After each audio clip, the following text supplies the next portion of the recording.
kemuliaan sholat subuh itu dimulai sejak waktu fajar, matahari mulai keluar sinarnya untuk membelah gelapnya malam, itu sinarnya disebut dengan fajar. Nanti subuhnya saya terangkan di akhir. Sinarnya membelah kegelapan malam, fajar shadiq. Maka pada saat itu bukan hanya sholatnya yang punya keistimewaan seperti sholat asar tadi, tapi semua bacaannya langsung dijawab seketika oleh Allah Subhanahu wa taala, dipersaksikan oleh seluruh malaikat dan dijawab langsung oleh Allah Subhanahu wa taala. Jadi kalau Anda berdoa, maaf, doanya lebih cepat terkabul kalau dipanjatkan dengan cara yang benar dan khusyuk. Kalau Anda istighfar, langsung dijawab. Kalau kita baca Quran, pahala langsung dituliskan berlipat. Itulah kemuliaan waktu fajar. Jadi Allah sendiri yang menyampaikan, bukan cuma sholat yang penting, semua bacaannya itu langsung didengar, langsung direspon, langsung dipersaksikan. Karena itu ada anjuran bahkan dari Al-Quran, dan ini dikerjakan oleh semua sahabat, saking pentingnya sholat subuh itu, waktu fajar itu, bahkan mereka bangun dan menunggu sebelum tiba fajar. Jadi memang subuh itu masih diperjuangkan. Dan subuh itu generatornya, kalau subuh sudah bisa konsisten, yang lainnya ikut. Subuh itu kalau sudah konsisten, subuh ke masjid, jamaah subuh, jamaah bangun tahajud, istiqamah, istighfar, itu kalau subuhnya sudah bagus, yang lainnya ikut. Bapak Ibu sekalian, tadi banyak disampaikan tentang kemuliaan dan kegiatan waktu subuh. Sampai ada program pejuang subuh. Mudah-mudahan nanti selanjutnya ada pejuang zuhur. Setelah itu pejuang asar. Setelah itu pejuang maghrib. Lalu disempurnakan dengan pejuang isya. Ada apa di waktu subuh? Apa perbandingannya dengan waktu-waktu yang lainnya? Mengapa sebagian nama yang disematkan di dalam ibadah di waktu-waktu itu justru tidak sama dengan nama waktunya, tapi disebutkan dengan nama-nama yang berbeda. Zuhur kenapa dengan zuhur tidak nahar? Asar kenapa disebut asar tidak masa? Subuh kenapa disebut subuh dan ada dua nama dengan fajar? Ya, kenapa namanya dua? Itu yang coba kita hadirkan di pertemuan kajian kali ini. Mudah-mudahan dari pencerahan yang kita dapatkan di kesempatan pagi ini ada bakal terbaik yang kita bawa pulang setelah menunaikan ta'lim ini insyaallah. Tidak cukup dengan amin, kita mulai dulu ya. Bismillahirrahmanirrahim. Kita mulai Quran surah ke-17 Al-Isra di ayat ke-78. Bismillahirrahmanirrahim. Aqimis salata liduluki syamsi ila ghasaqil laili wa qur'anal fajr inna qur'anal fajri kana mashhuda. Aqimis salat, tunaikan oleh kalian salat dengan sempurna, dengan benar. Penting dicatat, setiap ada perintah menunaikan salat dalam Al-Quran yang salatnya dimaknai sebagai ibadah formal, bukan bermakna doa biasa. Jadi ada salat yang bermakna umum, yaitu doa. Jadi doa itu disebut dengan salat. Karena itu dalam fiqih, as-salatu hiya doa. Salat itu secara bahasa disebut dengan doa. Karena isi dari semua salat itu bacaannya semuanya doa. Tapi kalau ada salat yang dimaksudkan ibadah yang kita tunaikan, dimulai dengan takbir, berniat kita, ditutup dengan salam, maka salat yang dimaksudkan ini itu seringkali di Quran kalimatnya dibuka dengan derivasi kata aqama yuqimu. Kalimat salat pertama di Quran Al-Baqarah ayat 3. Alladzina yu'minuna bil ghaibi wa yuqimunas shalah. Al-Baqarah ayat ke-43. Wa aqimus shalah wa atuz zakah. Selalu menggunakan aqama, yuqimu, yuqimuna, aqimi dan seterusnya. Termasuk di Quran surah ke-17 Al-Isra ayat 78. Aqimis salata, menggunakan kata aqim. Apa itu aqim? Aqama, yuqimu, yuqimuna, aqim, itu artinya menunaikan dengan sempurna, sesuai dengan ketentuan yang diberlakukan. tegak, sempurna. Jadi ketika Allah meminta kita menunaikan salat, salat yang diinginkan itu kata Allah bukan salat biasa saja. Bukan sekedar bertakbir kemudian ditutup dengan salam. Ada ketentuannya, ada aturan-aturannya. Karena itu ketika Allah meminta kita menunaikan salat, setelah menggunakan kata aqim, aqimu, yuqimuna, kalimat salatnya menggunakan alif lam. Kalau Bapak Ibu cek silakan, rata-rata ada alif lamnya. Ya, tidak berdiri sendiri. Alladzina yu'minuna bil ghaibi wa yuqimunas shalah, ada alif lamnya. Wa aqimus shalah wa atuz zakah. Wasta'inu bis sabri was shalah, ada alif lamnya. Nah, alif lam itu diantara fungsinya dalam bahasa Arab, ada yang berfungsi sebagai ta'rif. Ta'rif itu seperti artikel the dalam bahasa Inggris.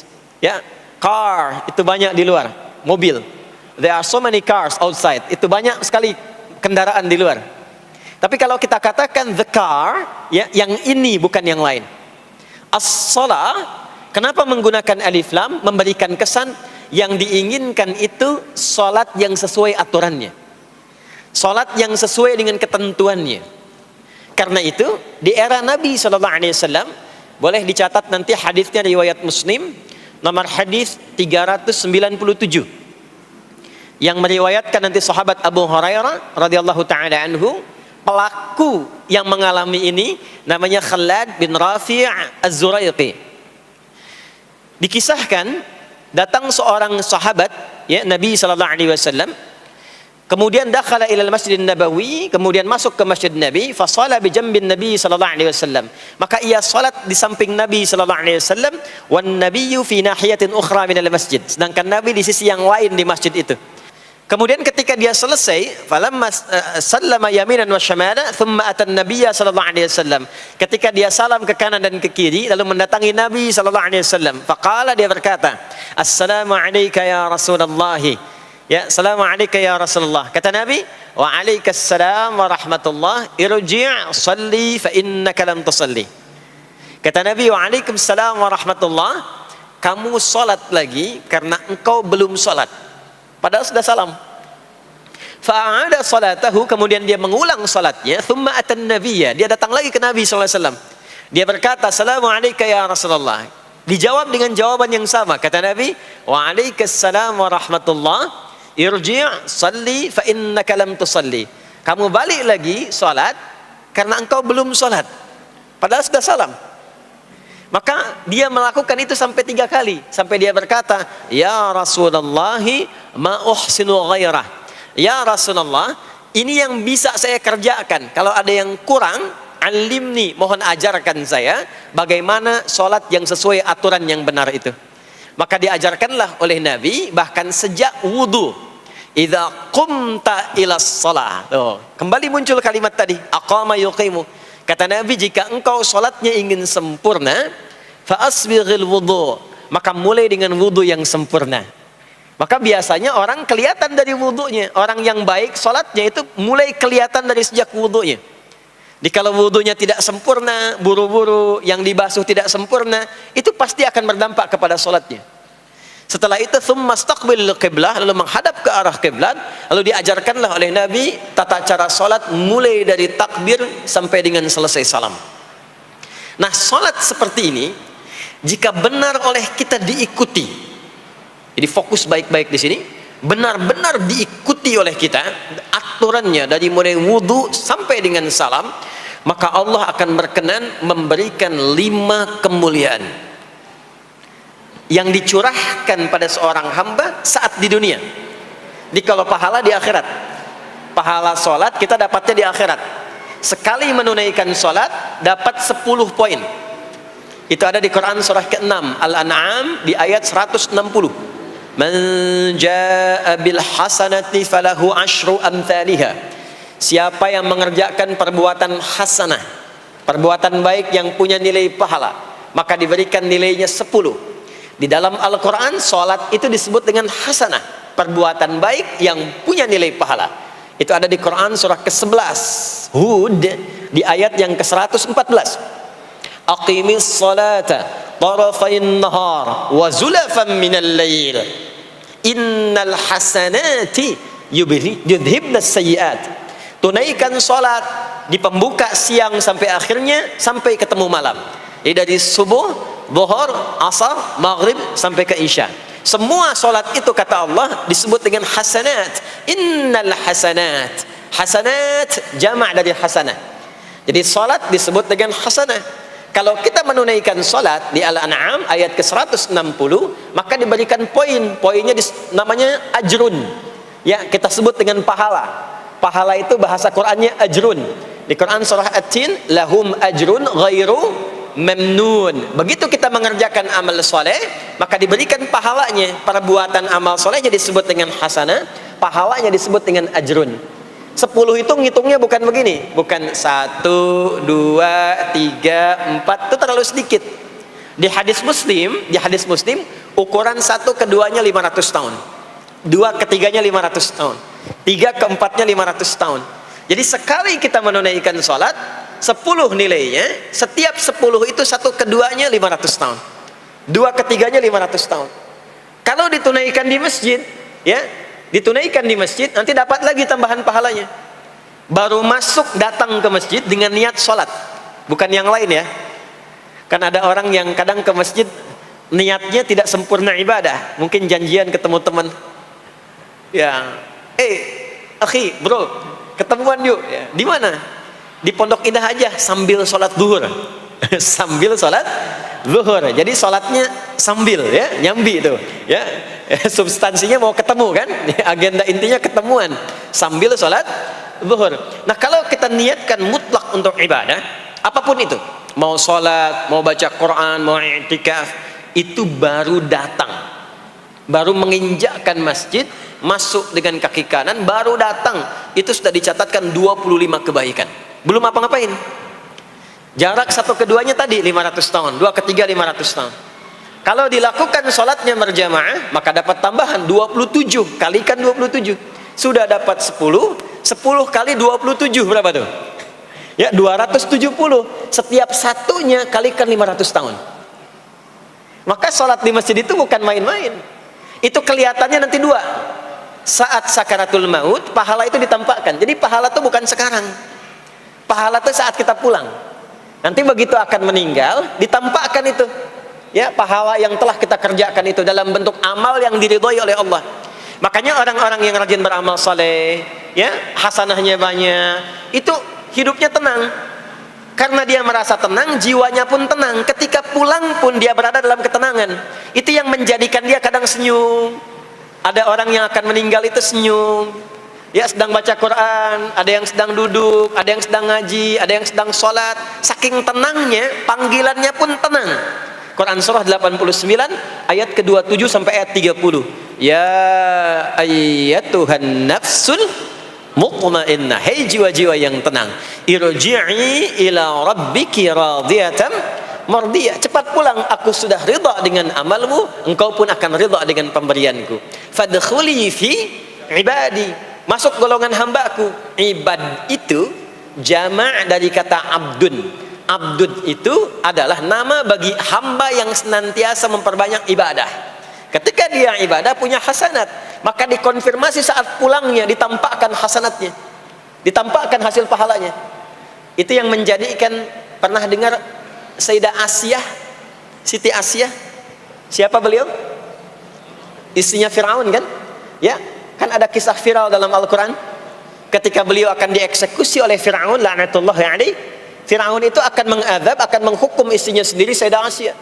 Ketika akan disiksa dan sudah diikat dalam tiang itu, akan disiksa, maka beliau berdoa, Siti Asyah itu, dan doanya diviralkan di Al-Quran. Rabbi bennili indaka baitan fil jannah wa najjini min fir'auna wa amali. Ya Allah, aku telah berislam, mempertahankan akidahku saat ini sampai dengan sekarang. Maka mohon ya Allah, berikan kepadaku anugerah di surga nanti, bangunkan satu istana di surga, dan selamatkan aku dari buruknya siksa Firaun, sehingga menjadi tanda bagi orang-orang yang akan beriman bahwa beriman itu menyenangkan. Maka apa yang terjadi? Saat sakaratul maut itu ditampakkanlah oleh Allah istana di surganya, maka dia tersenyum. Dalam senyum itu Firaun kan gak ada imannya, jadi gak ada koneksinya. Maka mulai menghardik, kata Fir'aun, ini perempuan mau dieksekusi kok malah senyum. Dia nggak tahu kalau dalam keadaan itu surganya sedang ditampakkan, istananya ditampakkan. Maka meninggallah beliau dalam keadaan sedang menatap istana surganya. Ya, dan berhasil wafat dalam husnul khatimah, dan Fir'aun tidak mencelakai, tidak menghukum, tidak menyiksa beliau itu kecuali dalam keadaan sudah wafat. Ya, ini tak terasa lagi. Itulah orang-orang yang saleh, orang-orang yang punya banyak hasanah, ditampakkan sakaratul mautnya, lalu dihisab nanti baru dikonfirmasi. Maka sekarang diberitakan sebagai ilmal yaqin, saat sakaratul maut diperlihatkan sebagai ainal yaqin, saat masuk nanti ke surga dirasakan sebagai haqqul yaqin. Maka ada ilmal yaqin, ainal yaqin, haqqul yaqin. Itulah yang menjadikan kita sering berdoa supaya semua kegiatan dunianya menjadi hasanah, dan di akhirat dikonfirmasi lagi hasanahnya. Ada di Al-Baqarah surah kedua di ayat ke-201. Wa minhum may yaqulu rabbana atina fid dunya hasanah wa fil akhirati hasanah wa qina adzabannar. Nah, perbuatan hasanah yang pertama itu salat. Jadi ketika kita salat ada pahala. Pahala itu urusan akhirat. Nanti ketika meninggal dapat. Itu bekal pulang. Ya, saya mau tanya sebentar. Maaf ya, kita yakin nggak bahwa kita akan meninggal? Saya ulang, yakin nggak akan meninggal? Baik, sekarang pertanyaannya, kalau sekiranya meninggal, pindah alam atau tidak? Pindah kan? Makanya diumumkan di Masjid Raya Pondok Indah, inna lillahi wa inna ilaihi rajiun. Telah meninggal dunia, telah meninggalkan dunia. Artinya keluar dari sini. Sekarang kita pakai hukum dunia sebentar. Biasanya begini, kalau orang pindah tempat, walaupun ada di satu alam, itu pasti butuh bekal. Dan kadang bekalnya nggak sama. Contoh, nanti Ramadan, setelah itu masuk Idul Fitri. Biasanya ada mudik ya. Mungkin nggak mudik kalau nggak ada bekal. Saya sering perhatikan setiap tahun, orang itu mau mudik kalau ada bekalnya. Masya Allah, cuman motornya bebek, ya. Tapi kan bekalnya ada yang singa, ada yang sapi, ya. Itu ditambah lagi pelepah pisang, kasih dus lagi, kasih tulisan, sayang tunggu aku pulang, gitu kan? Kan dikumpulkan kan? Dan saya pernah tanya, kenapa mas gak pulang? Gak ada bekal pak, katanya. Jadi orang mau pindah tempat saja, itu perlu ada bekal. Anda kesini kalau nggak ada bekal nggak mungkin sampai. Sekarang kalau pindah dari Indonesia ke Singapura, sama nggak mata uangnya? Beda. Di Malaysia sama nggak? Semakin jauh ke Saudi, ke Amerika, hukumnya mengatakan setiap pindah tempat pasti bekalnya beda. Jangan pernah kita mengharapkan atau membuat hukum sendiri ketika pindah tempat. Jadi sesama dunia saja tempatnya, bekalnya sudah beda. Sekarang Anda menginginkan pindah alam dari dunia ke kuburan, bekalnya pengen sama, mustahil. Makanya sejak kita meninggalkan dunia, semua paket dunia tanggal di atas, pindah ke bawah, selesai. Nih bajunya ini nggak akan ikut nih, ganti. Ya namanya kafan kan, dan di kafan itu sudah nggak ada kantongnya. Coba dicek tuh, ada kantongnya nggak kan kafan tuh? Nggak ada. Dan ini nggak akan dibawa nih handphone yang bagus lagi dipakai ngerekam nih, nggak akan ikut. Ah saya mau dipakai aja, ntar kalau malaikat nanya man rabbuka, nih sudah pernah ikut kajian. Rombongan Ustaz Adi. Ya, beda, ini beda alam. Maka yang ikut apanya? Yang ikut tuh hasanahnya, value-nya, nilai kebaikannya. Ini yang kita yakini, ini yang kita imani.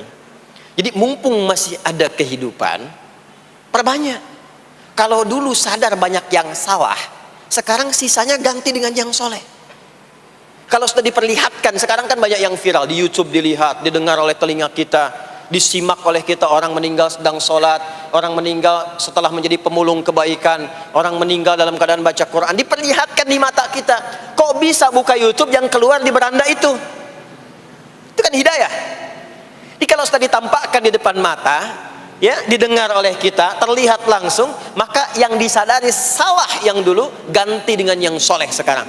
Kalau tidak kita lakukan, maka rugi kita saat pulang. Ini yang dimaksud surah ke-103. Wal asr innal insana lafi khusr illa alladhina amanu wa amilus salihat, amal saleh. Nah, bagaimana melatih supaya semua kegiatan kita itu jadi soleh. Gimana latihannya? Karena nggak mudah untuk melakukan itu. Belum tentu bangun itu langsung soleh, itu belum tentu. Belum tentu kita makan itu mendapatkan sumber yang benar dengan cara yang benar. Bagaimana melatihnya?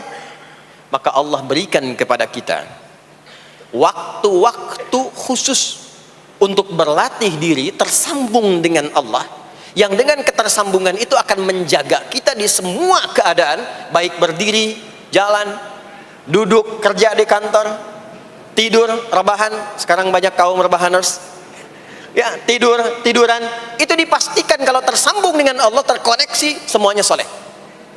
Karena kalau ingat, ya, saya duduk ingat Allah. Kalau ingat di pekerjaan ingat Allah, mustahil kita bisa menuliskan sesuatu yang Allah tidak sukai.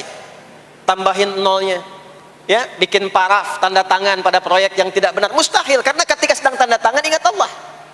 Ya. Nah, dalam bahasa Arab, sesuatu yang tersambung dengan kuat sehingga selalu menempel dan sulit terpisahkan, itu bahasa Arabnya disebut dengan silah. Dari wasala yasilu silah. Ibadah yang melatih kita untuk terus tersambung sehingga ingat pada Allah di setiap keadaan, yang dengan ingat itu menjadikan otomatis amal perbuatan kita ingin dipastikan diridhai dan disukai oleh Allah, sehingga berubah menjadi soleh. Ibadah yang melatih kita untuk mendapatkan itu disebut dengan solat namanya. Solat. Makanya solat disebut solat bukan hanya mengandung unsur doa, tapi latihan yang Allah berikan kepada kita untuk mengoneksikan diri kita sehingga dalam semua kegiatan kita ingat Allah. Itu yang dimaksud di Quran surah keempat An-Nisa di ayat ke-103. Fa idza qadaytumus salata, maka jika Anda telah tuntas mengerjakan salat, fadhkurullah. Ciri orang yang berhasil salatnya adalah dia mampu mengoneksikan dirinya dengan Allah. Makanya kalau sudah selesai salat, kita sudah ingat Allah. Nah, kalau belum ingat Allah, diminta coba ingat lagi. Selesai salat, jangan buru-buru meninggalkan tempat kita salat. Ingat dulu, sambungkan dulu, sehingga saat keluar dari tempat kita salat sudah ingat Allah. Bahasa Arabnya mengingat Allah itu disebut dengan zikir, zikrullah. Karena itu salat disebut dengan zikir. Buka Quran surah ke-20 Thaha ayat ke-14. Saya nggak akan keluar dari Quran hadis sehingga nggak bisa didebat. Nggak bisa didebat. Anda nggak bisa debat karena ini bukan pikiran, karena ini Quran dan hadis. Quran surah ke-20 Thaha ayat ke-14.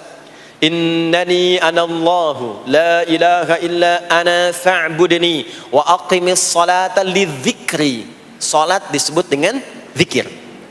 Zikir itu artinya ingat. Makanya tadi saya katakan di awal, salat itu melatih kita supaya ingat Allah. Karena itu ketika kita salam, assalamualaikum warahmatullahi wabarakatuh, assalamualaikum warahmatullahi wabarakatuh, belum ingat kita kepada Allah, maka diminta zikir pasca salat. Setelah salat ada zikir kan? Dan zikir pertamanya apa?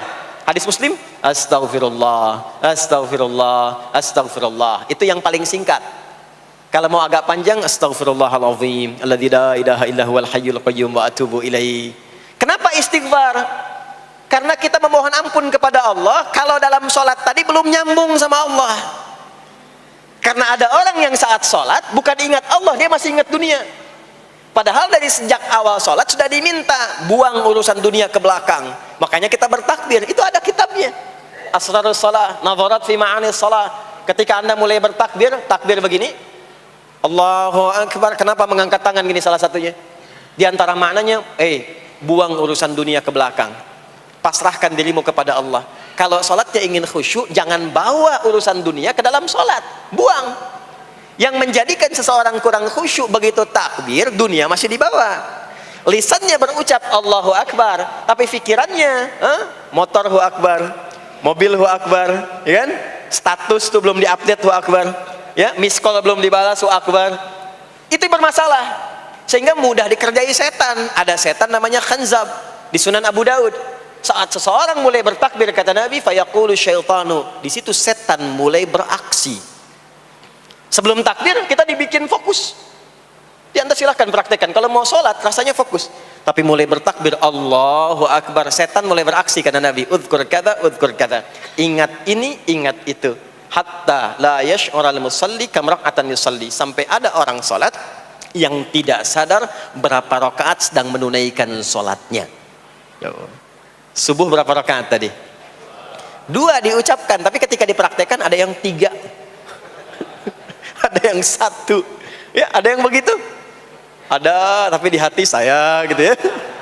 Nah ini, makanya setelah kita sholat, salam, assalamualaikum, assalamualaikum, itu kita mencoba menyempurnakan dengan apa? Istighfar dulu. Kalau tadi ada yang belum tersambung.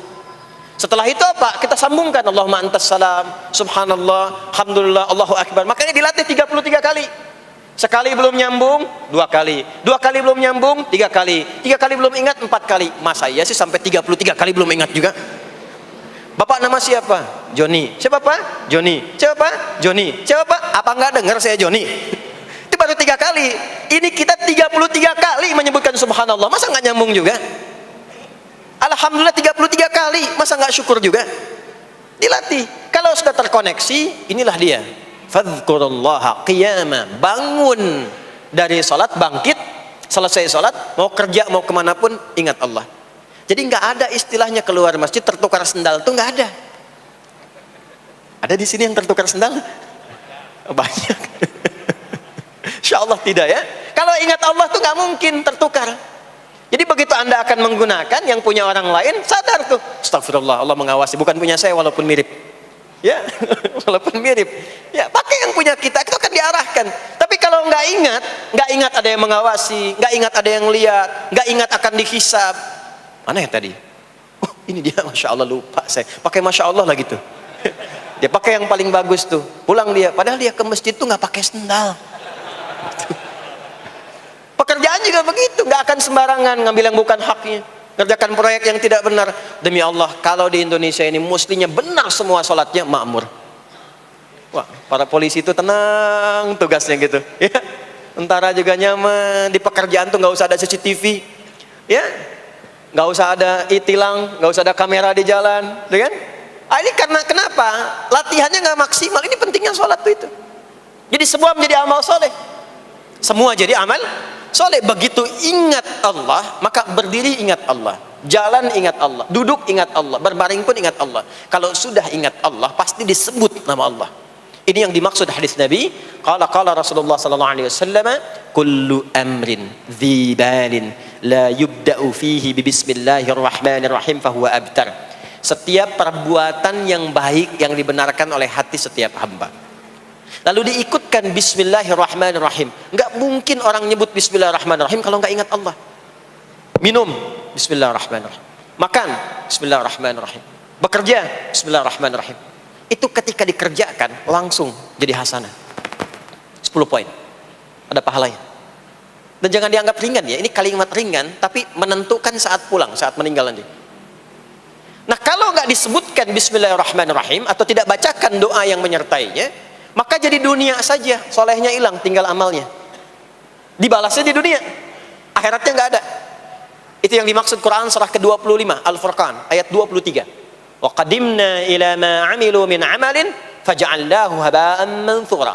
Kalau ada orang berbuat baik di dunia tapi tidak disertakan niat akhirat, kami balas dunianya. Anda kerja belasan tahun, puluhan tahun untuk dunia aja, dapat gaji, dapat benefit, dapat penghargaan.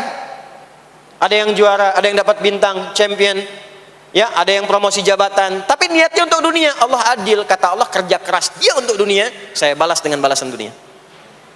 Tapi kalau diniatkan akhirat, dunia dapat, akhiratnya pun dapat. Kan kerjanya sama, etosnya sama, di tempat yang sama. Kita niatkan akhirat, gak ada ruginya. Begitu meninggal, dapat. Beruntungnya dan bersyukurnya kita sebagai muslim, kita itu lengkap informasinya. Urusan kubur, ada informasinya. Akhirat, ada informasinya.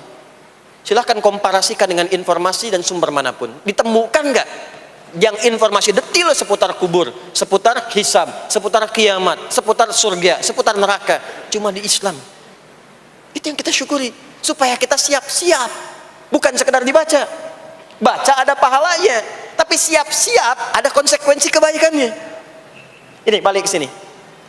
Karena itu saya katakan dari awal, pertama Bapak Ibu sekalian, sholat itu menjadi ibadah paling pokok karena dia akan mengantarkan kita pada konektivitas yang kuat dengan Allah Subhanahu wa taala. Ini poinnya.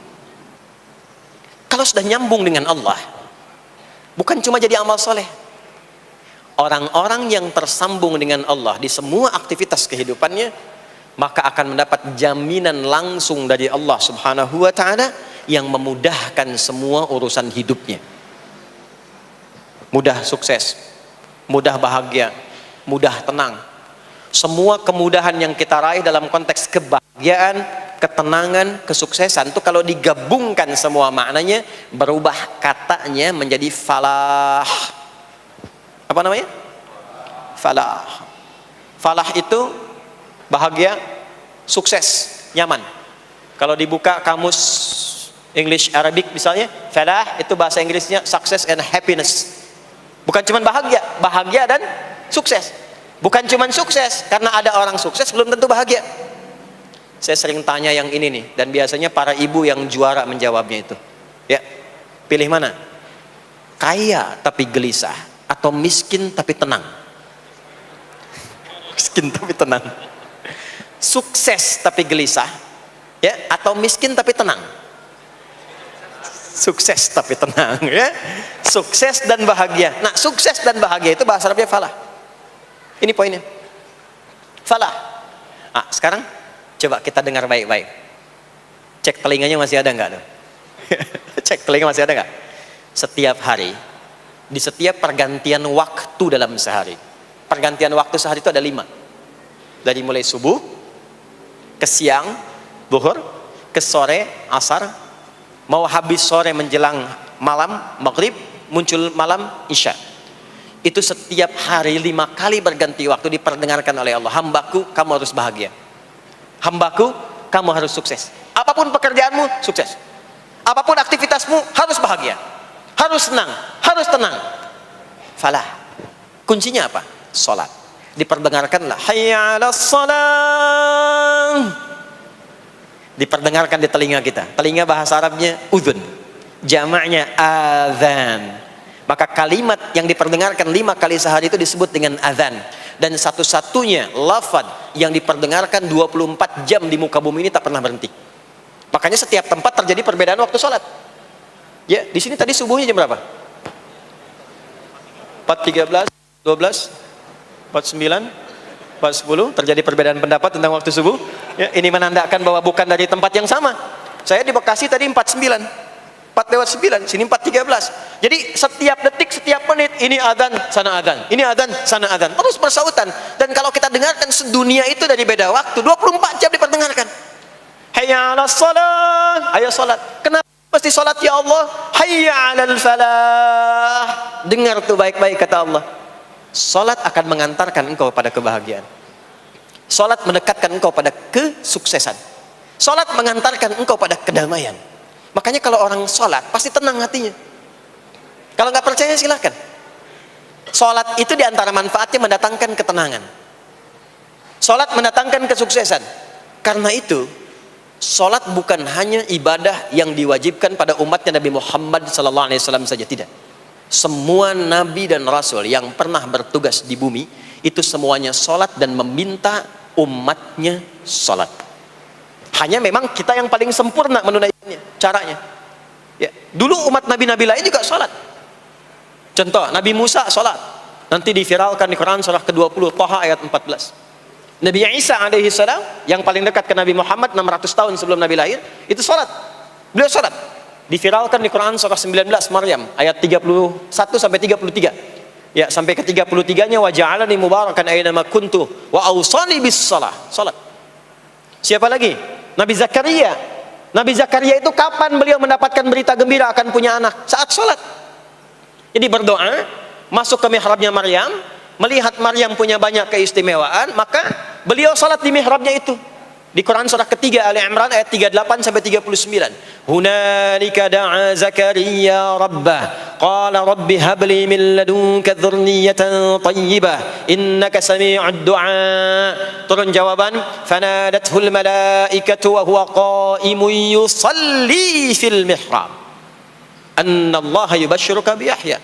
Jadi Nabi Zakaria itu dapat berita akan punya anak namanya Yahya saat salat. Di salat itu kalau dikerjakan bisa berdampak pada percepatan terkabulnya doa. Minta apapun dijawab sepanjang maslahat. Makanya nanti untuk umat Nabi Muhammad, jangan tunggu panggilan salatnya adalah panggilan langsung dari Allah. Minta, punya masalah apa? Aku selesaikan, kata Allah. Di salat itu bukan main-main, bukan beban, bukan sekedar kewajiban, tapi kewajiban yang dipaksa untuk membahagiakan kita. Kalau Allah nggak sayang, nggak akan disuruh salat. Pak, Bu, itu panggilan salat. Perhatikan panggilan pertamanya, Al-Baqarah ayat 45. Wasta'inu bis sabri wassalah. Kata Allah, hei hambaku, kalau engkau punya masalah, sabar dulu, terima. Karena aku titipkan masalah itu kepadamu untuk meningkatkan kualitas hidupmu, bukan ingin membebanimu. Dan tidak mungkin aku uji engkau dengan masalah itu kecuali engkau mampu mengatasinya. La yukallifullahu nafsan illa wus'aha. Nah sekarang bawa itu lewat sholat, minta solusi kepada Allah, terima dulu dengan sabar. Setelah itu belajar untuk meningkatkan kualitas hidup, dan bawa lewat sholat, minta solusi. Ternyata saat kita menunaikan sholat, itu diperintahkan oleh Allah, minta punya masalah apa. Makanya kita katakan, begitu Allah perintahkan wasta'inu bis sabri wassalah. Hei, kalau punya masalah terima dengan sabar, minta tolong, minta solusi kepada Allah lewat sholat. Maka ketika kita minta, kita robah kalimatnya dari wasta'inu, kata perintah, menjadi bentuk permohonan, fi'il mudhari. Iyyaka na'budu wa iyyaka nasta'in. Itu ketika Anda mengucapkan iyyaka na'budu wa iyyaka nasta'in, fikihnya begini, ucapkan di lisan, hadirkan dalam hati dan pikiran kita masalah apa yang sedang kita rasakan. Minta kepada Allah solusinya. Minta. Jadi bukan sekedar diucapkan. Karena hadis qudsinya berbunyi begini, hadis qudsinya.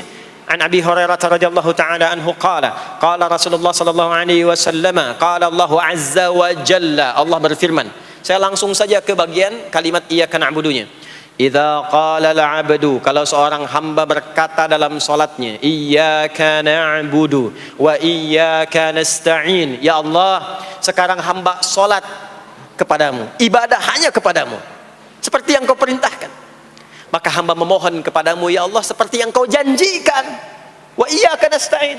Lalu hadirkan dalam benak kita, ya Allah, engkau maha tahu sebelum hamba ungkapkan. Hamba punya persoalan ini. Mohon kepadamu, ya Allah, hilangkan semua masalah itu. Berikan hamba solusi yang terbaik. Berikan hamba keberkahan darimu. Itu sekilas hadir dalam jiwa kita. Maka apa yang terjadi?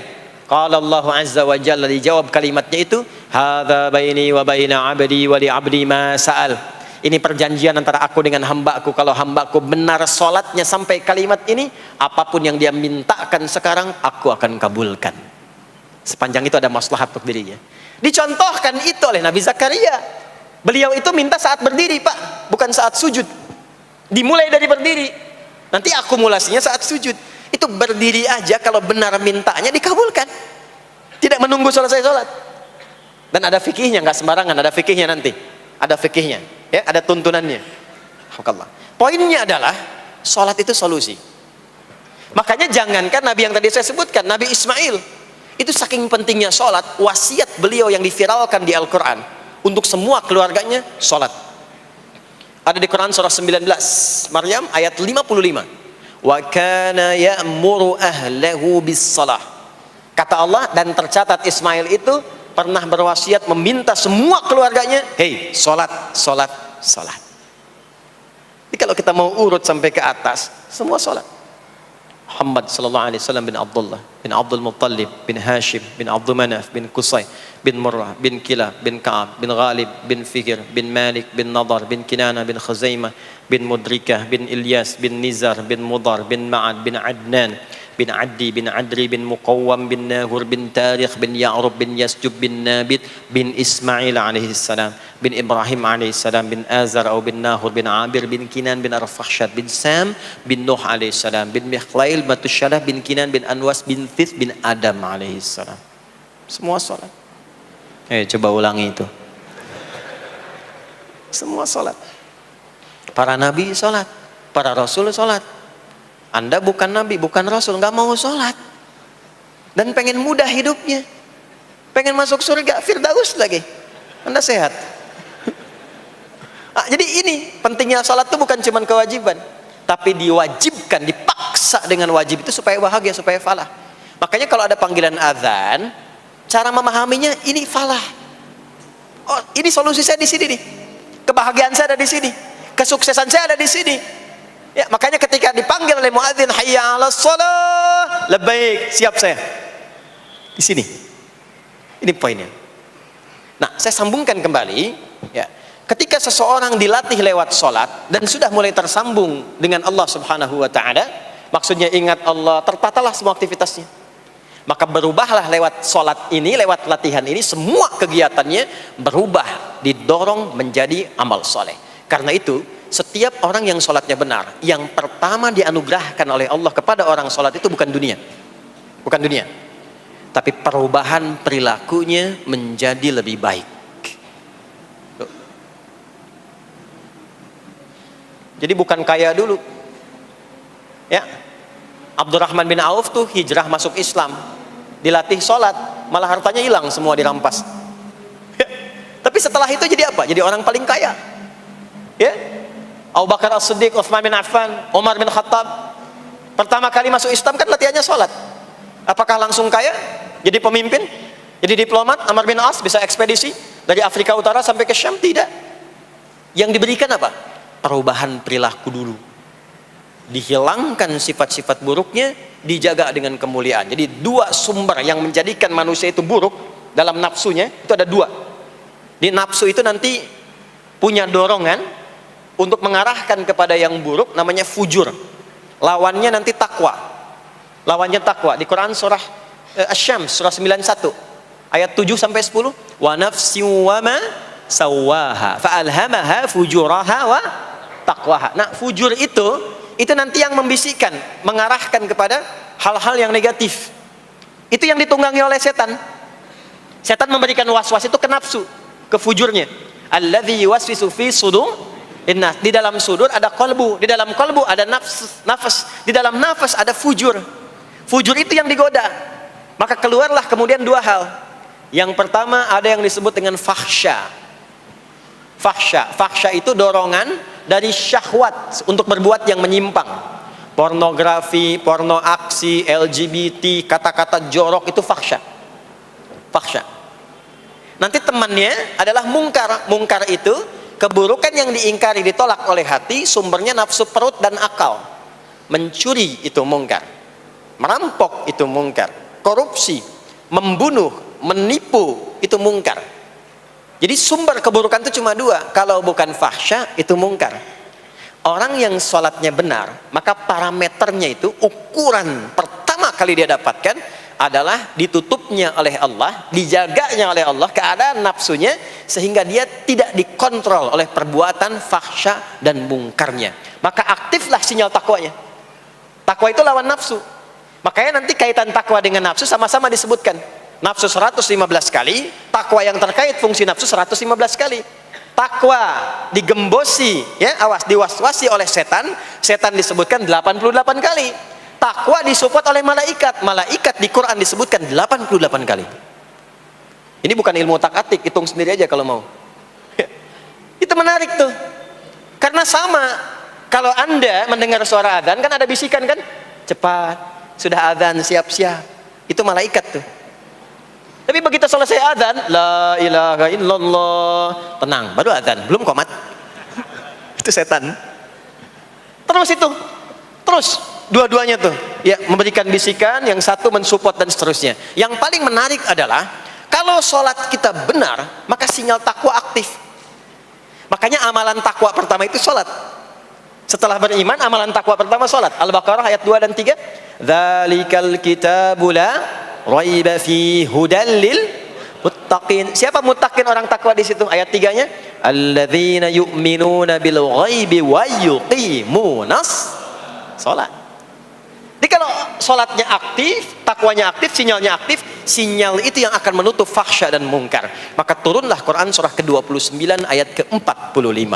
Utslu ma uhiya ilaika minal kitabi wa aqimis shalah. Kita hafal tengahnya, innas salata tanha 'anil fahsya'i wal munkar. Maka kalau orang sholat tidak akan berbuat fahsya, tidak ada lagi yang melambai laki-laki. Allah, nggak ada. Laki-laki yang laki-laki, perempuan-perempuan. Nggak ada lagi tontonan-tontonan pornografi. Yang jorok-jorok, yang kotor-kotor. Nggak ada lagi kata-kata kotor di lisan itu. Karena lisannya dilatih untuk mengucapkan yang baik-baik. Allah, sami'allahu liman hamidah, subhanallah, alhamdulillah, Allahu akbar. Makanya pasca sholat itu berubah.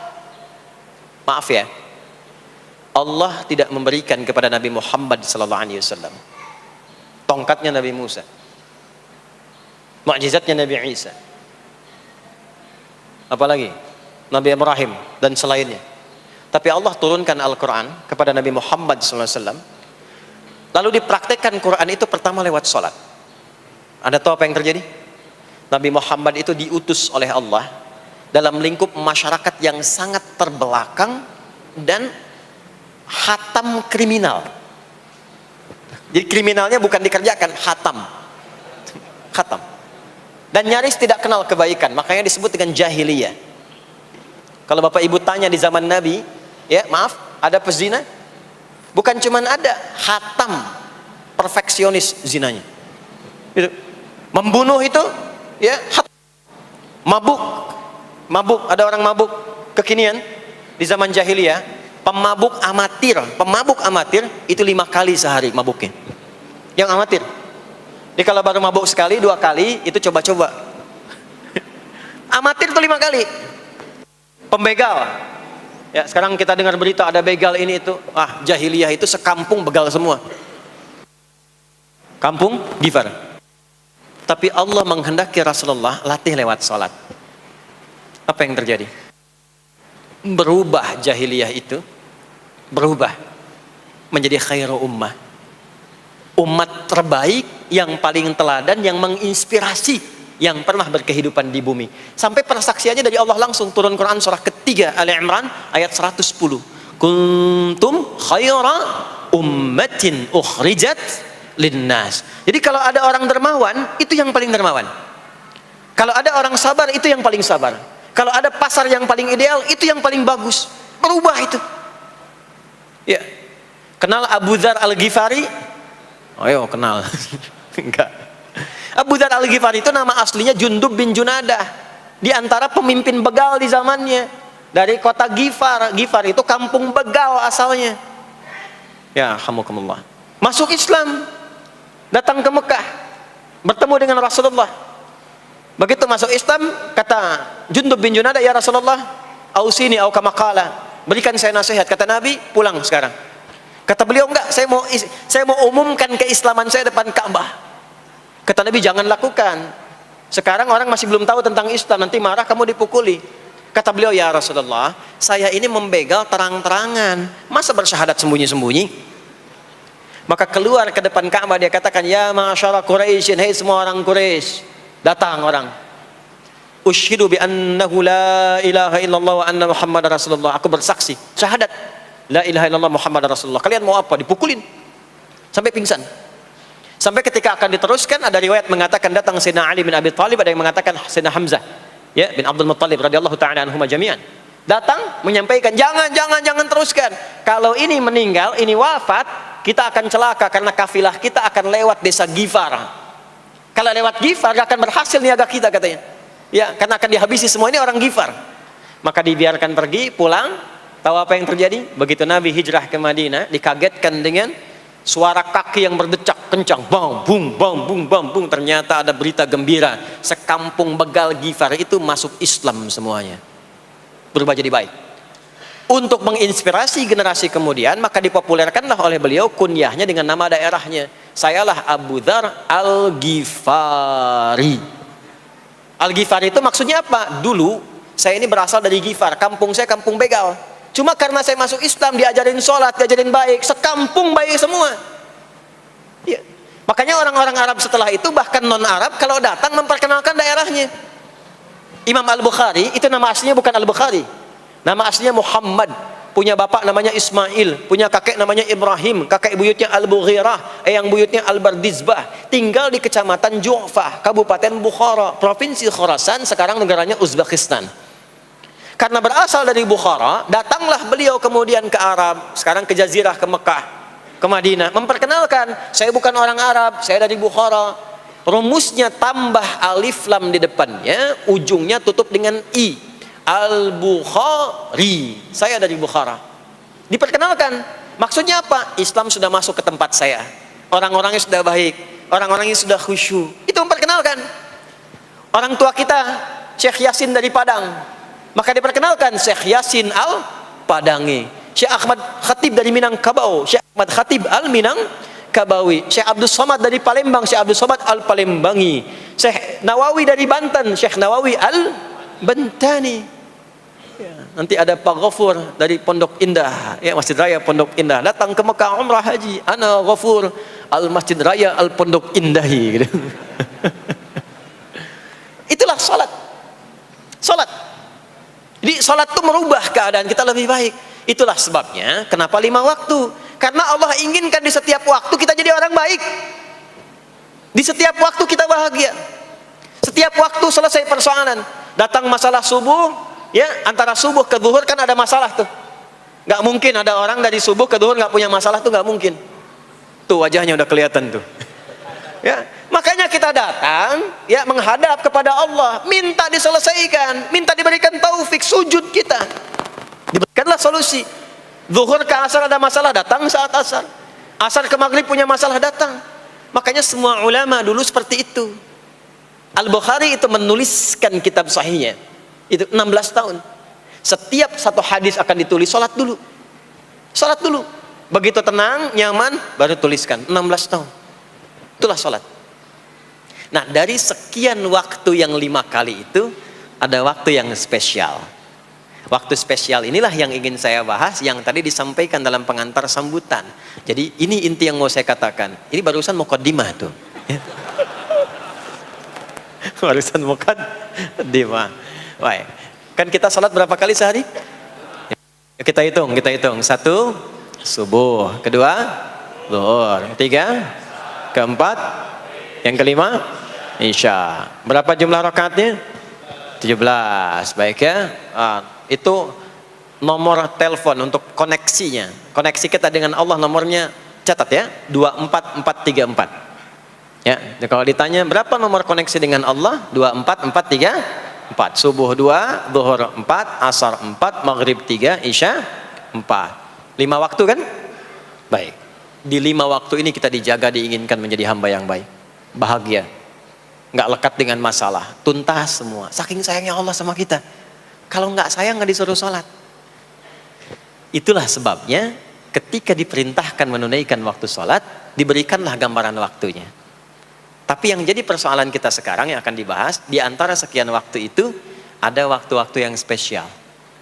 Ada waktu-waktu yang spesial. Dari mulai subuh ke isya itu ada yang dispesialkan oleh Allah karena ada bonus berlipat di dalamnya. Waktu apakah itu? Mari kita bacakan dulu mulai dengan Quran surah kedua ayat 238. Paling kanan sebelah atas di mushaf standar. A'udzubillahi minasyaitonirrajim. Bismillahirrahmanirrahim. Mohon izin saya agak lambatkan sedikit ritmenya karena ini inti yang mau kita bahas. Tadi muqaddimah makanya saya percepat ya. Hafizu 'alas salawati was-salatil wusta wa qumu lillahi qanitin. Hafizu. Kalau Bapak Ibu lihat mushaf terjemah, diterjemahkannya dengan jagalah. Jagalah itu ihfazu, hafidha yahfaz. Tapi kalau ada alif setelah hafizu, itu berarti fi'il madhinya, past tense-nya, akar kata kerjanya hafadha, yuhafidhu. Alifnya mufa'alah, bermakna saling. Jadi mengartikannya begini, hafizu 'alas salawati. Hei, hendaklah kalian saling menjaga waktu sholat. Kalau saling itu sendirian atau banyakan? Banyakan. Jadi kalau bapak di rumah ada 5 orang, bapak, ibu, dan 3 orang anak, maka jangan soleh sendirian pak. Ingatkan anaknya, ingatkan istrinya. Istri bangun duluan, ingatkan suaminya. Makanya waktu sholat itu Maaf, jangan cuma disandarkan pada azan yang kita dengar di masjid, harus hafal. Bahkan nanti gini, di Quran surah keempat ayat 103 itu, di ujung ayatnya, itu ada penanda ciri standar orang beriman. Maaf, kita tanya dulu nih, kita beriman tidak hari ini? Halo, beriman?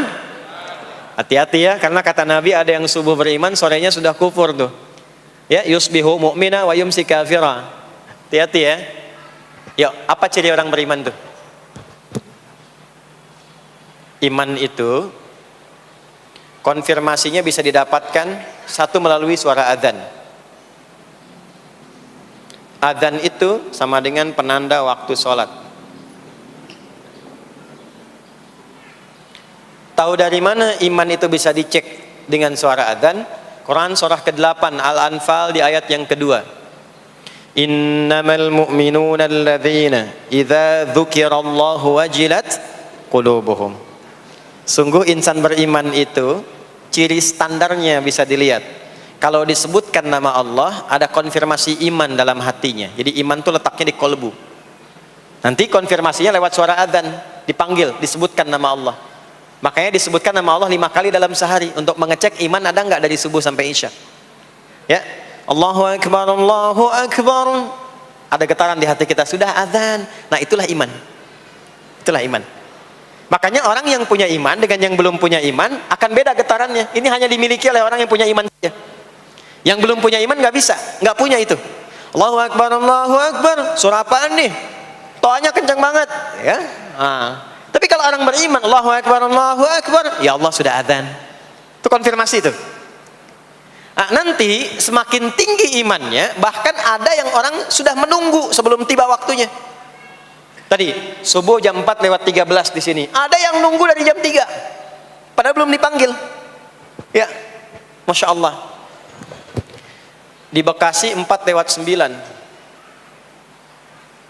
Allahu Akbar, Allahu Akbar. Azan. Ingat dia. Nah, itu ciri beriman. Cuman imannya standar. Jadi bukan iman yang kuat. Standar. Kuat belum, lemah tidak. Allahu Akbar, Allahu Akbar. Jam 4 lewat 9. Jam 3 sudah bangun. Nunggu itu. Iman yang kuat. Masya Allah. Ada yang baru subuh dan nunggu isya. Tunggu. Kuat. Ada yang sudah qomat, sudah la ilaha illallah, belum kepanggil, dipanggil 4 lewat 9, dia baru bangun jam 9 lewat 4.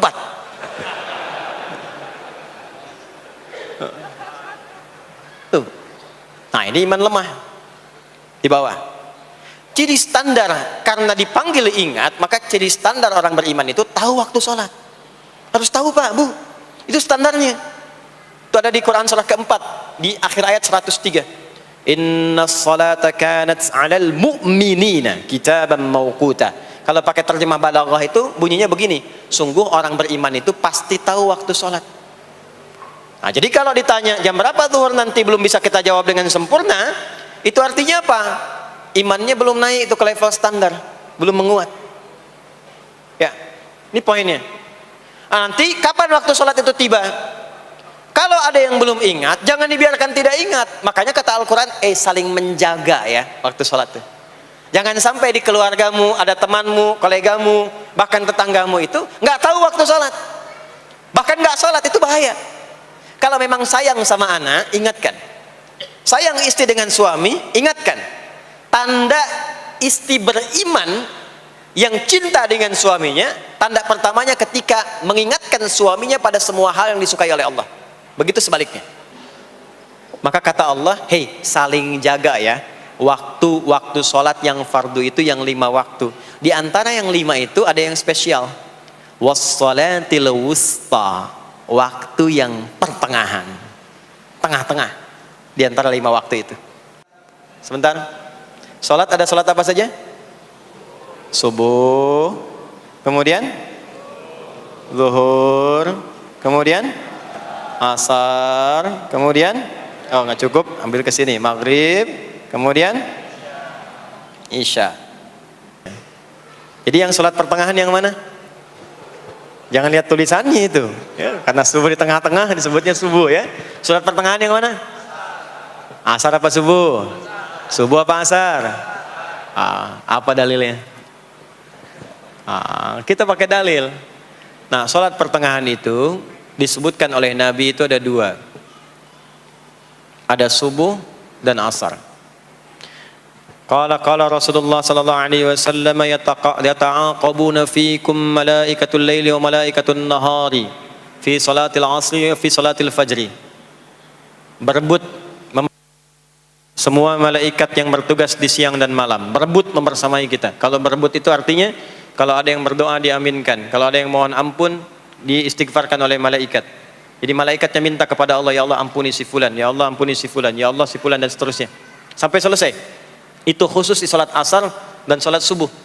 Sampai kemudian thumma yas'aduna ila sama'. Kemudian mereka, para malaikat itu kembali bertugas masing-masing, lalu Allah mengonfirmasi kepada mereka untuk menunjukkan kebenaran tugas malaikat yang tidak bermaksiat. Allah Maha tahu tentang hambanya, Maha tahu. Tapi Allah ingin menunjukkan kepada kita apa yang benar dari lisan malaikat itu, yang enggak pernah berdusta. Ya, maka Allah bertanya kepada malaikat, bagaimana keadaan hambaku ketika engkau tinggalkan? Maka disampaikan oleh malaikat itu, ya Allah, aku meninggalkan hambamu si fulan, dia sedang menunaikan ibadah, dia sedang sholat kepadamu, dan khusyuk berdoa, dan seterusnya. Maka apa jawabannya? Saksikanlah, ketika malaikat menyampaikan sedang ibadah, maka turun bonus dari Allah untuk mengampuni dosa si hamba itu. Itulah manfaatnya waktu pertengahan. Waktunya disebutkan di hadis ini asar dan subuh. Antara asar dan subuh itu masih ada yang unggul, ada yang istimewa lagi.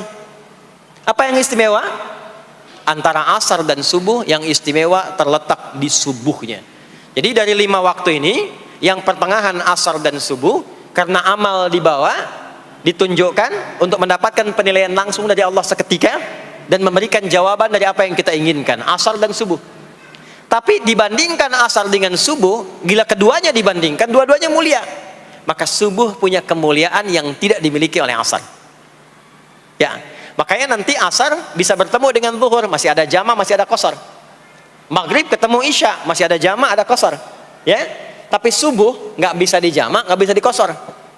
Ya, makanya subuh letaknya jauh, ke isya jauh, ke zuhur jauh. Ya, saya mau jamaah, ya jama antara isya dengan subuh biar nanti bangunnya sekalian gitu, nggak bisa. Ya, maghrib masih bisa di jama dengan isya, isya di qasar, dari 4 jadi 2. Maghrib gak bisa dikosor karena 3 gak mungkin jadi 1,5. Ya, zuhur udah 2, masa mau dikurangin lagi? Subuh udah 2, gak mungkin dikurangi lagi. Maka dari itu subuh menyendiri sendiri. Nah, ada apa kemuliaan di subuh itu? Maka turunlah Quran surah ke-17 ayat 78 yang tadi saya bacakan di awal. Aqimis salata liduluki syamsi ila ghasaqil lail. Sampai sini zuhur sampai isya. Dulu kisyamsi tergelincir matahari itu zuhur. Sampai ghasaqil lail tiba malam itu isya.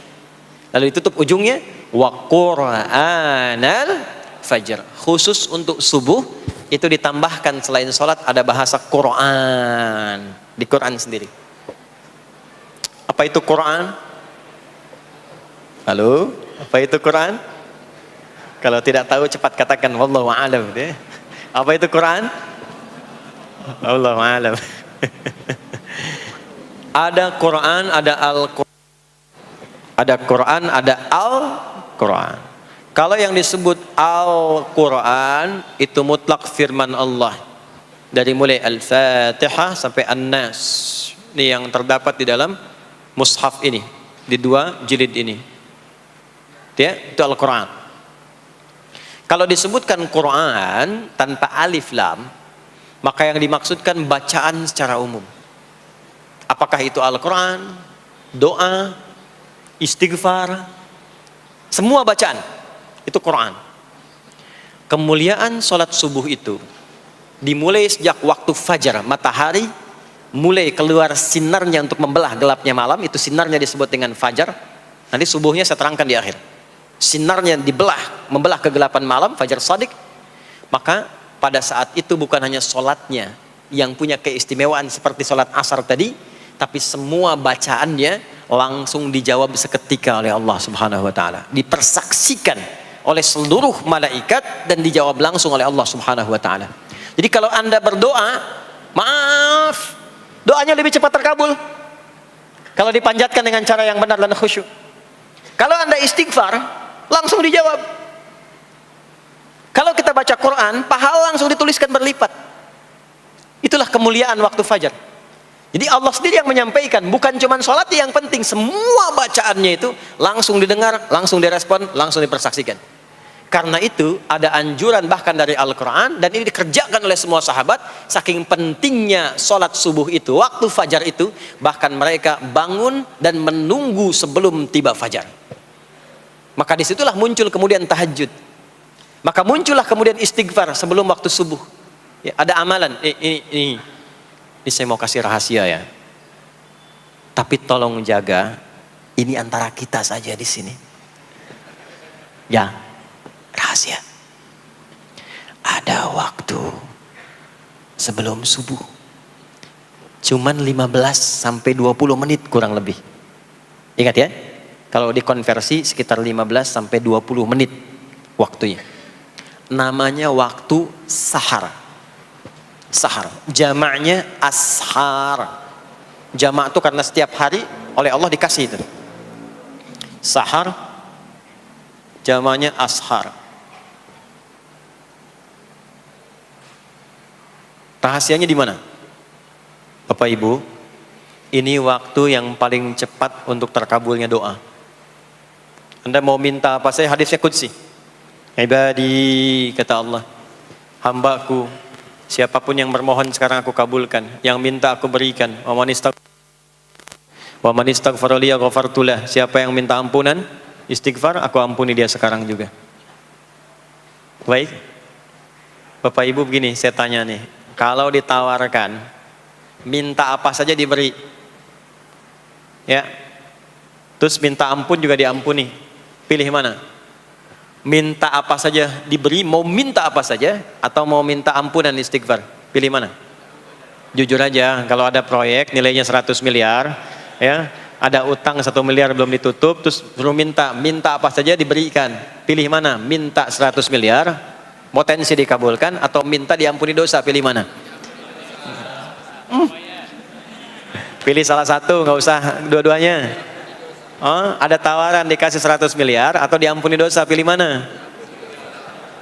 Ampuni dosa. Pelan banget ya. Kata ibu kalau bisa dua-duanya gitu. Coba, kalau ada rumus begini, Anda disuruh memilih apakah dunia dan seisinya atau memilih ampunan Allah, maka pilih ampunan Allah. Karena nanti ada rahasia yang kedua. Banyak rahasia ini. Ada rahasia istighfar. Istighfar itu kalau sudah menyatu dengan jiwa kita, sudah terbiasa maksudnya. Biasa istighfar, dan jadi karakter, jadi kebiasaan. Bukan hanya pasca sholat, di mobil istighfar, di kantor masuk istighfar, sudah kebawa, udah refleks itu. Faidah keutamaan untuk orang yang rajin istighfar itu ada dua. Satu, diampuni dosanya oleh Allah, yang cirinya nanti akan dijaga dari maksiat. Ya, bukan maksum, karena maksum itu untuk para nabi. Untuk para nabi dan rasul. Manusia nggak ada yang maksum selain nabi dan rasul. Maksudnya apa? Diberikan petunjuk oleh Allah untuk menjaga diri. Sehingga ketika dosanya diampuni, dia nggak berbuat dosa itu lagi. Mata biasa melihat yang tidak baik. Tobat, diampuni dosa mata itu, cirinya adalah mata nggak senang lihat yang nggak baik lagi. Itu dosa mata diampuni, ciri tobat diterima. Maka istighfar itu menggugurkan dosa-dosa dan menjaga kita dari perbuatan salah. Yang kedua, orang yang sudah terbiasa beristighfar, itu doa cepat dikabulkan, bahkan sebelum ia memintanya dan memohonkannya. Di sebelum melafazkannya, itu bisa terjadi Allah sudah mengabulkannya. Itulah kemuliaan istighfar. Nah, orang-orang yang istighfar, menunggu waktu datangnya fajar, itu mendapatkan kemuliaan langsung dari Allah, sampai dikatakan di Al-Quran, disebutkan sebagai orang-orang yang akan menghuni taman surga, yang sekarang sedang beraktivitas di dunia. Itu ada di Quran surah ke-51 ayat 15 sampai 18. Yang istighfarnya di ayat 18. Ya, jaminan surganya ayat 15, 16, 17-nya tentang tahajud. Innal muttaqina fi jannatin wa 'uyun akhidhina ma atahum rabbuhum innahum kanu qabla dhalika muhsinin. 17-nya kanu qalilan minal laili ma yahja'un, bahkan nunggu waktu sahar, nunggu subuh, tahajud dulu. Kemudian 18-nya, wabil ashari hum yastaghfirun, istighfar. Sampailah tiba dia waktu fajar subuh. Ya. Itu selesai dia istighfar, dapat kesempatan subuh, salat dulu 2 rakaat. Itu saking tingginya waktu itu, nilainya kata Nabi melebihi dunia dan seisinya. Melebihi dunia dan seisinya. Masya Allah.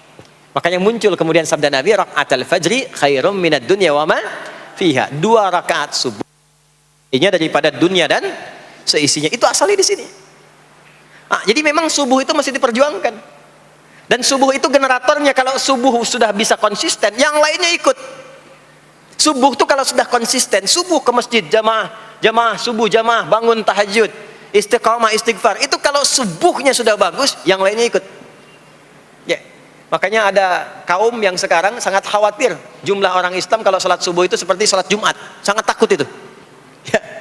Ya, ada ini viral kisahnya, viral. Saya nggak ceritakan pun Anda bisa dengar. Ya, jadi ada golongan orang Yahudi yang selalu mengamati jamaah sholat subuh umat Islam, dan dia melihat, ya, ketika mulai ramai, dia mulai katakan, kenapa Anda selalu mengamati itu? Ya, sebab kami lihat kalau jumlah jamaah subuhnya sudah seperti sholat Jumat, itulah kemakmuran, kebangkitan dan kebaikan umat Islam akan tumbuh kembali. Jadi akan berpengaruh kepada yang lainnya. Itulah mudah-mudahan kegiatan perjuangan subuh, ya, ada pejuang subuh baik di Masjid Raya Pondok Indah, di masjid-masjid yang lainnya, memberikan keberkahan kepada kita, dan puncaknya adalah perubahan pada perilaku. Jadi kalau cuma berjuang datang subuh tapi tidak merubah perilaku, ada yang salah dengan itu semua. Ada yang tidak tepat, ada yang belum sempurna. Itu yang bisa kita sampaikan sebagai kajian pembuka kita di kesempatan kali ini. Mudah-mudahan ada manfaat yang bisa kita dapatkan. Kesimpulannya adalah salat adalah inti amalan kita yang bisa merubah alur kehidupan kita dunia dan akhirat. Salat kunci kebahagiaan, salat kunci kesuksesan, salat kunci datangnya rahmat Allah Subhanahu wa taala. 2, Allah meminta kita menunaikan salat 5 kali dalam sehari untuk memudahkan semua urusan kita di setiap waktu dalam sehari itu. Dan yang ketiga, di antara sekian 5 waktu itu ada waktu-waktu yang istimewa, yaitu asar, dan yang paling istimewa adalah subuh ataupun fajar.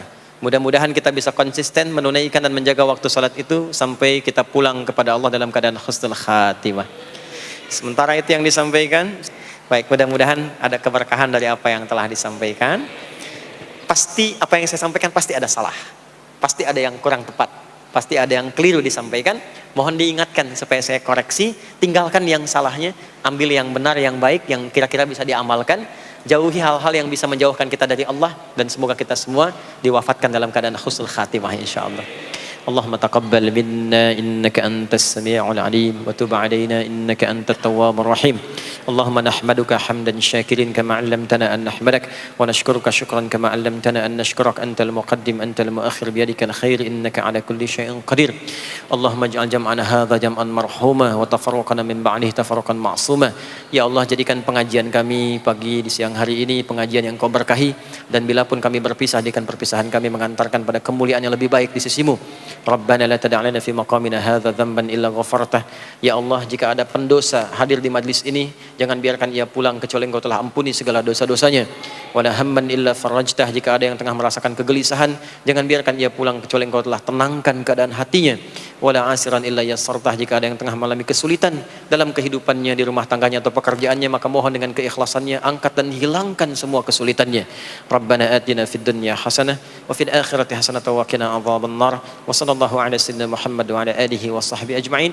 Wa akhiru da'wana subhanakallahumma wa bihamdika nashhadu an la ilaha illa anta nastaghfiruka wa natubu ilaik. Walhamdulillahi rabbil alamin. Mohon izin, mohon sekali berikan saya akses untuk mudah keluar. Saya mencintai Anda semua, barangkali tanpa harus bersalaman pun saya mendoakan Anda semuanya, karena memang ada waktu yang harus saya kejar. Terima kasih, saya mencintai Anda semua. Assalamualaikum warahmatullahi wabarakatuh.